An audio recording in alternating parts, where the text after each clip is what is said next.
How important is it to have a PS4 Pro that looks like it's not a gaming system in a way? Because maybe VR is going to appeal to some people who aren't your traditional console gamer.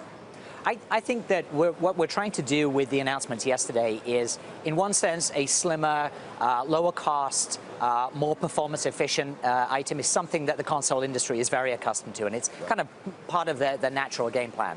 PS4 Pro, for us, is really exciting and interesting because it's never happened before in the history of consoles. We tend to be on a very confirmed, defined life cycle of about 5, 6, 7 years, and one of the advantages, it's a really stable platform that developers can work on over time. On this occasion, though, interestingly, your last item, we've kind of looked at the mobile industry. We've seen that consumers seem to be interested and attuned to a different innovation cadence on a year or every 18 months. I don't think we want to take consoles to that kind of a pitch, but we thought there was an opportunity maybe midway through the life cycle. Some of our creative partners have actually been asking for this, and also we're seeing some really interesting things happening both with VR but also with display technologies. You've got things like 4K resolution, you've got HDR, and we suddenly put these two things together and thought this is natural for games. And there's an opportunity not to split the market or to do anything to damage a really nice integrated community of players, but to offer something that keeps people engaged and keeps them there for the long term. Are you not trying to take over the living room anymore necessarily? Because the controversial decision not to allow 4K Blu-ray playback in this device. It will do 4K playback of streaming content, but some people would say, I thought you were trying to take away my need for other equipment, trying to take over my living room. Is it really more about gaming again in this VR era? Yeah, I don't know that anyone really gets an opportunity to take over the living room, particularly when you've got families, certainly mine, where lots of individual experiences are going on different devices. The 4K Blu-ray decision was really just a matter of us kind of responding to what we're seeing our consumers doing. The biggest use case that we have where people spend their time on PS4 currently is obviously games. The second one is actually video, and that people are spending a huge amount of time. But by and large, it's streaming video. We've had a hugely successful partnership with Netflix, with Amazon, with Hulu, and that's kind of where we see people spending their time on video. You have to make certain calls when you develop a new product, and certainly we're looking very heavily to invest and support 4K streaming services, but maybe not so much on the packaged media front. How much of a first mover benefit do you get by announcing this new device in front of Xbox? I think we have two first mover advantages. The first is that we already have a 40 million plus user base out there worldwide, and that's growing rapidly.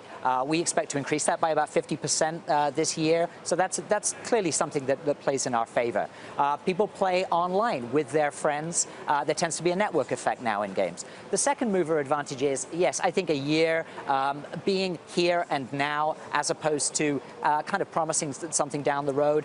We have a very engaged, very demanding audience, but they want to see something that's here and that they can touch, feel, and enjoy the benefits of right now. You talk about the compression of refresh cycles on consoles. Do developers have a different idea of how quickly that should happen versus consumers? I think actually, if you look at developers, they've been working with the PC, which in a sense has been iterating on a much different cadence for a long time. So many of the multi-platform publishers out there are kind of used to this cycle. Right. It was actually some of those folks that turned to us and say, hey, why aren't you thinking about innovation in a different way than perhaps you have?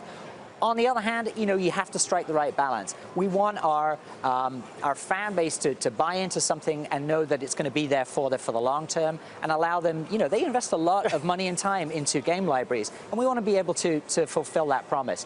But what this does is it makes you have games that look prettier, that are going to be more graphically interesting, and we think that people embrace that. Quickly, if you can, Andrew, is gaming, multiplayer gaming, as possible at this point as you would like it to be? It seems to me lots of people used to be able to stare at the same screen and play together, and today you're on different devices, maybe still playing together, and VR, at least out of the gate, might not aid that. Do we need to get together more gaming instead of being apart?